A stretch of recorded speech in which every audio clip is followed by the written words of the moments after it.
Bismillahirrahmanirrahim. Allahumma sholli ala sayyidina Muhammad wa ala ali sayyidina Muhammad. Assalamualaikum warahmatullahi wabarakatuh. Welcome back to Zakia Channel by DM Rahmi. Dengan saya di sini Dina Maulidah Rahmi. Halo teman-teman semua, senang banget bisa ketemu lagi di channel ini. Channel random yang banyak membahas tentang the law of attraction atau hukum tarik menarik, the law of assumption atau hukum asumsi, kekuatan pikiran, keajaiban sholawat, dan masih banyak lagi. Oke, jadi di antara teman-teman semua, apakah masih ada yang belum mengetahui tentang the law of attraction atau LOA? Sering kan kalian dengar LOA. Nah, apa sih LOA itu? Nah, LOA itu adalah singkatan dari Law of Attraction atau bahasa Indonesianya adalah hukum tarik menarik. Hukum ini adalah hukum yang diciptakan oleh Allah, ya, diciptakan oleh Tuhan untuk memfasilitasi kehidupan umat manusia di muka bumi ini atau di alam semesta. Sama halnya dengan hukum gravitasi. Kalian pasti tahu kan hukum gravitasi, di mana ketika kita melempar suatu benda dari ketinggian, benda tersebut akan jatuh ke bawah, ya. Alasan benda tersebut jatuh ke bawah, ya karena di bumi ini berlaku hukum gravitasi atau terdapat hukum gravitasi yang juga diciptakan oleh Allah.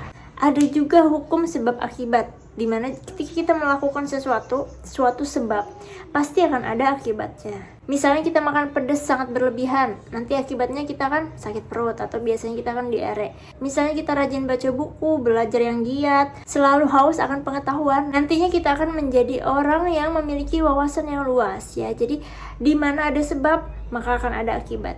Nah, di antara hukum-hukum yang saya sebutkan tadi, semuanya tidak nampak, ya. Jadi kita tidak bisa melihat bentuk dari hukum tersebut, tapi keberadaannya itu nyata. Begitu juga dengan hukum tarik menarik, ya. Jadi namanya kan tuh hukum tarik menarik, berarti yang terjadi di situ adalah sebuah sistem tarik menarik. Jadi kalian sadar atau tidak sadar, apapun yang terjadi di dalam kehidupan kita saat ini, itu adalah hasil dari ketertarikan antara diri kita dengan alam semesta. Kita sendirilah yang menariknya ke dalam kehidupan kita. Mau kita sadari atau tidak kita sadari, kita mengetahui ataupun tidak, hukum itu tetap bekerja. Nah, terus jika keadaan seseorang saat ini sedang kesulitan, atau kita ambil contoh seseorang yang sedang berada di dalam kesulitan ekonomi atau kesulitan keuangan. Nah, jadi sebenarnya dia tuh nggak pengen hidup susah, ya, nggak pengen hidup melarat. Tapi kenapa yang ketarik atau yang terjadi di dalam hidupnya tuh hidupnya malah susah? Nah, pasti banyak banget kejadian seperti itu.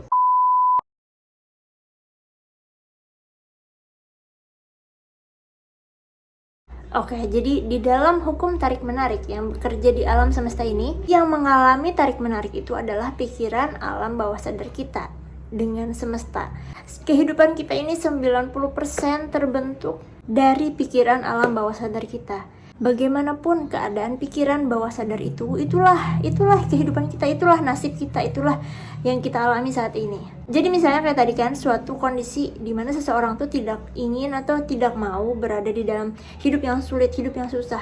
Tapi pada kenyataannya hidupnya tuh ya susah, sulit, banyak hutang misalnya, ya. Padahal dia tuh nggak pengen hidup seperti itu. Kita sadar nih, kita tuh maunya hidupnya tuh yang enak, hidupnya tuh yang nggak punya utang, hidupnya tuh yang mudah, yang berlimpah. Tapi itu adalah pikiran yang sadar. Sedangkan pikiran di alam bawah sadar kita sudah nggak tahu tuh apa aja yang tertanam di dalam sana. Nah, jadi pikiran alam bawah sadar itu terbentuk saat kita masih kecil, usia 0 sampai 7 tahun biasanya. Ketika usia 0 sampai 7 tahun itu, apapun informasi yang kita tangkap, yang kita dapatkan, itu semua masuk dan tertanam di pikiran alam bawah sadar kita. Jadi yang punya anak kecil, yang punya adik masih kecil itu hati-hati sekali dalam memberikan informasi. Kemudian pikiran alam bawah sadar juga terbentuk dari lingkungan. Bagaimanapun ya, informasi yang kita dapatkan dari lingkungan sekitar, entah itu pergaulan, pertemanan, pekerjaan, ya. Jika informasi itu kita yakini kebenarannya, entah itu benar atau salah, tapi kita yakini, maka itu juga akan masuk ke dalam alam bawah sadar kita. Kemudian informasi yang kita tangkap sebelum kita tidur, itu juga akan menembus alam bawah sadar. Juga informasi yang kita tangkap saat kita baru bangun tidur, itu juga akan mudah masuk ke dalam alam bawah sadar kita. Ingat, pikiran alam bawah sadar itu nggak tahu yang mana benar, yang mana salah, yang mana yang pura-pura, yang mana serius. Jadi pikiran alam bawah sadar itu tidak bisa membedakan itu semua. Pokoknya apapun informasi yang masuk ke dalam alam bawah sadar, itulah yang akan dia tarik menjadi kenyataan ke dalam kehidupan kita. Jadi semua tingkah kita, kepribadian kita, bagaimana diri kita, itu terbentuk dari informasi-informasi yang sudah kita tangkap dan tertanam ke dalam pikiran alam bawah sadar kita. Pernah kan kalian mendengar jodoh itu adalah cerminan diri? Nah, ya emang benar, karena hukum tarik menarik berlaku ya. Jadi kita menarik apa yang sama seperti diri kita. Bagaimanapun diri kita, bagaimanapun sifat kita, kepribadian kita tuh akan memancarkan energi, memancarkan frekuensi ke sekitar kita dan akan menarik hal yang serupa ke dalam kehidupan kita. Makanya orang yang serupa dengan kita akan tertarik ke dalam kehidupan kita. Itulah yang disebut jodoh adalah cerminan diri. Hukum tarik menarik yang dibahas di buku The Secret karya Rhonda Byrne ini berbunyi you attract what you are, atau kamu menarik apapun yang sama seperti dirimu. Nah, kalau kita tarik ke dalam Islam ya, Allah itu berkata, aku sesuai dengan prasangka hambaku. Jadi bagaimanapun kita berprasangka ya, bagaimana diri kita ini, jika kita selalu berpikir positif, selalu bahagia, selalu berbaik sangka sama Allah, maka Allah akan datangkan lebih dari apa yang kita inginkan, lebih dari apa yang kita bayangkan. Tapi jika kita berpikirnya negatif ya, atau kita selalu berprasangka buruk, selalu suudzon, maka hal itulah yang akan terjadi juga di dalam kehidupan kita.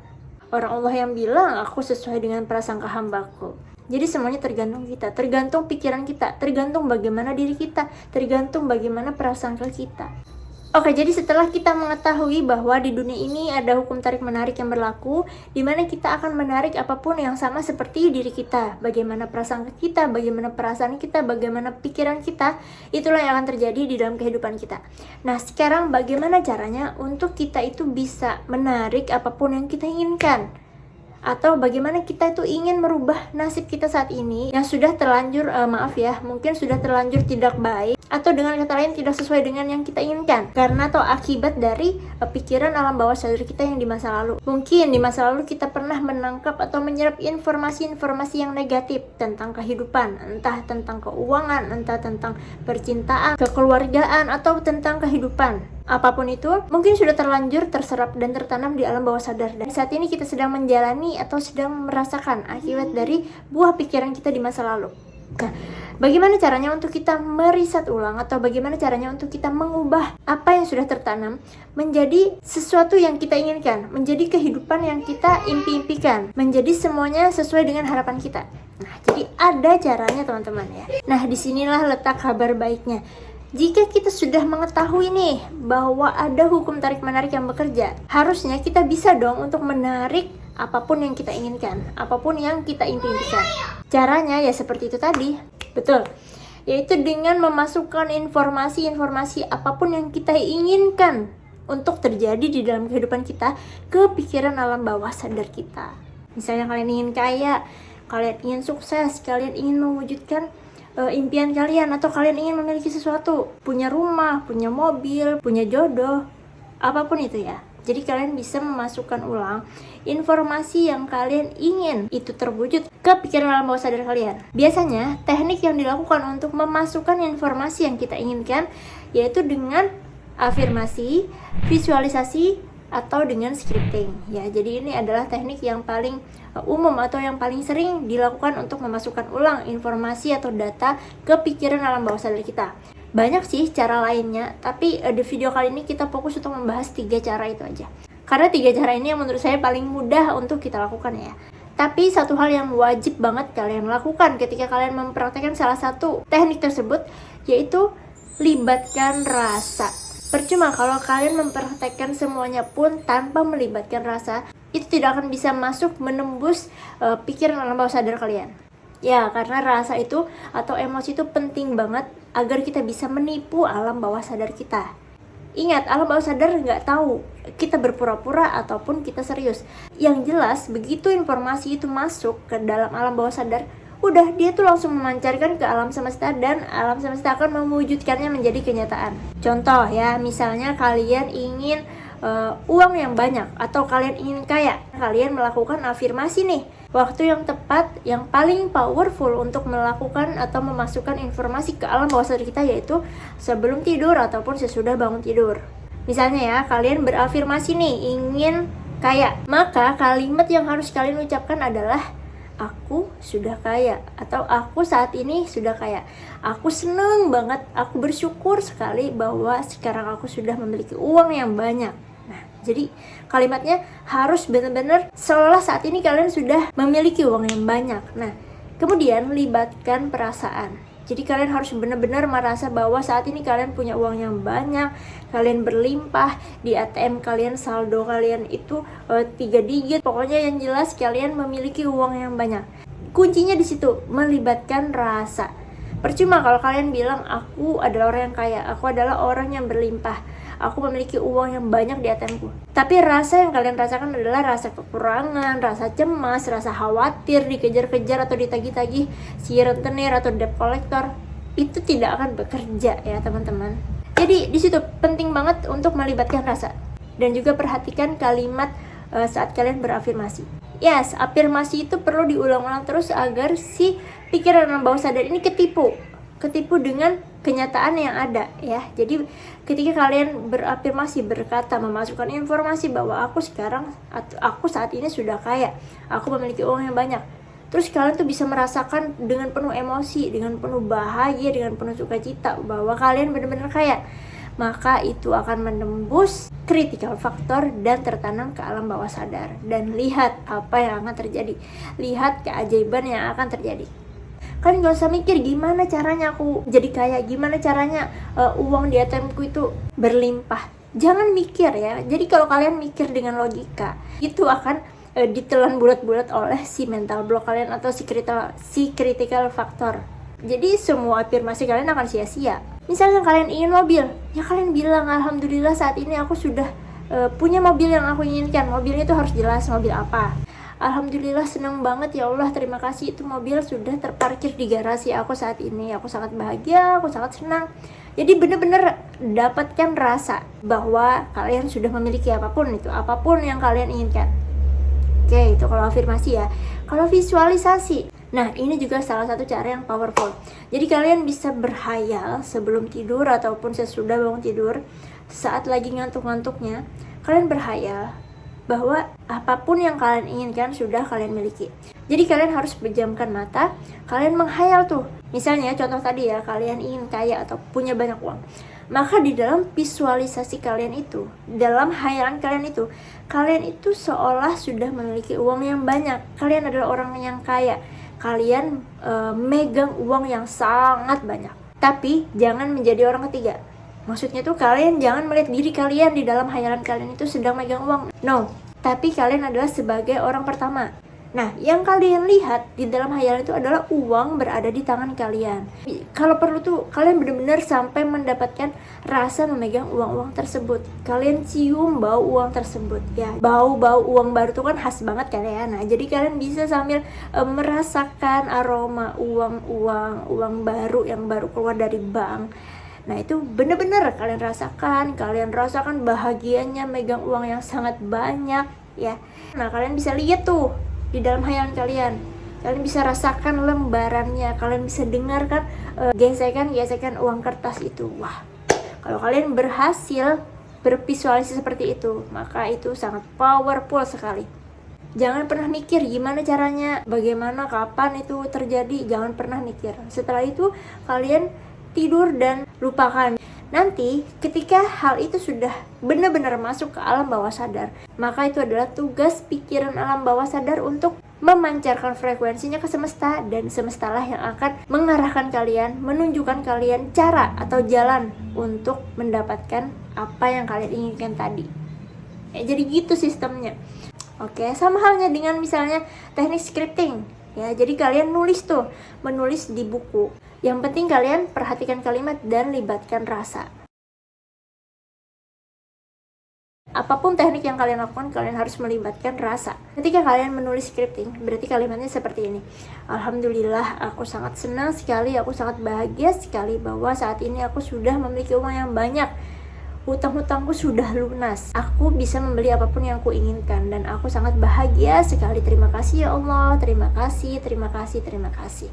Nah, jadi kalian bisa menuliskan seolah-olah apapun yang kalian inginkan sudah kalian miliki. Misalnya mobil, alhamdulillah aku saat ini sudah memiliki mobil yang aku impikan, yaitu, nah, mobil apa kalian tulis. Dan ketika kalian menulis, tetap libatkan rasa, libatkan emosi bahwa kalian itu kayak benar-benar senang, benar-benar bersyukur sudah memiliki. Ya, jadi itu adalah teknik untuk memasukkan informasi ke pikiran alam bawah sadar kita, agar alam bawah sadar kita ketipu. Karena alam bawah sadar nggak tahu tuh yang mana yang pura-pura, yang mana yang serius, yang mana yang benar, yang mana yang salah, dia nggak tahu. Yang dia tahu adalah apapun informasi yang masuk ke dia, itulah yang akan dia pancarkan ke alam semesta, dan semesta akan mendatangkan atau mewujudkannya menjadi kenyataan ke dalam hidup kita. Terus ada nggak sih tandanya bahwa kita ini sudah berhasil, atau ada nggak sih tandanya bahwa kita sudah melakukan teknik hukum tarik-menarik ini dengan benar? Ada dong. Jadi ada tanda bahwa kita tuh udah berhasil benar-benar menipu si alam bawah sadar nih. Tapi kayaknya nggak saya bahas di video ini karena udah terlalu panjang. Jadi saya akan bahas di video selanjutnya tanda bahwa kita sudah berhasil menipu alam bawah sadar, atau berhasil memasukkan informasi atau keinginan kita ke pikiran alam bawah sadar, dan keinginan kita atau hajat kita akan segera diproses oleh semesta. Jadi jangan lupa klik tombol subscribe dan nyalakan loncengnya agar kalian tidak ketinggalan video-video yang bermanfaat selanjutnya dari channel ini. Oke teman-teman, mudah-mudahan kalian yang belum tahu tentang apa itu loa, apa itu hukum tarik menarik, dengan video ini kalian jadi bisa lebih paham dan bisa lebih baik dalam menjalani kehidupan ini. Ingat teman-teman, kalian tahu atau tidak tahu, hukum tarik menarik tetap bekerja. Apapun yang kalian pikirkan, apapun informasi yang kalian masukkan ke dalam pikiran kalian, bisa jadi tanpa kalian sadari itu akan bisa menembus alam bawah sadar dan tertanam di sana. Jadi hati-hati, mulai sekarang jangan pernah memikirkan hal yang tidak kalian inginkan, tapi pikirkanlah semua hal yang kalian inginkan. Pikirkanlah kehidupan yang kalian impikan. Pikirkanlah hanya apapun yang kalian ingin wujudkan ke dalam kehidupan kalian. Karena kata Allah, aku sesuai dengan prasangka hambaku. Jadi bagaimana kita berprasangka terhadap kehidupan ini, bagaimana kita berprasangka terhadap Tuhan kita, terhadap nasib kita, maka begitulah yang akan Allah datangkan kepada kehidupan atau pada kenyataannya. Sekian dulu pembahasan tentang loa. Semoga kalian bisa memahami dan semoga bisa mewujudkan apapun yang kalian inginkan. Amin. Sampai jumpa di video selanjutnya. Jangan lupa di like, di komen video ini, dan di share ke teman-teman kalian jika menurut kalian ini sangat bermanfaat untuk kehidupan kita semua. Salam sehat, salam bahagia, tetap semangat. Wassalamualaikum warahmatullahi wabarakatuh. Allahumma sholli ala sayyidina Muhammad wa ala ali sayyidina Muhammad.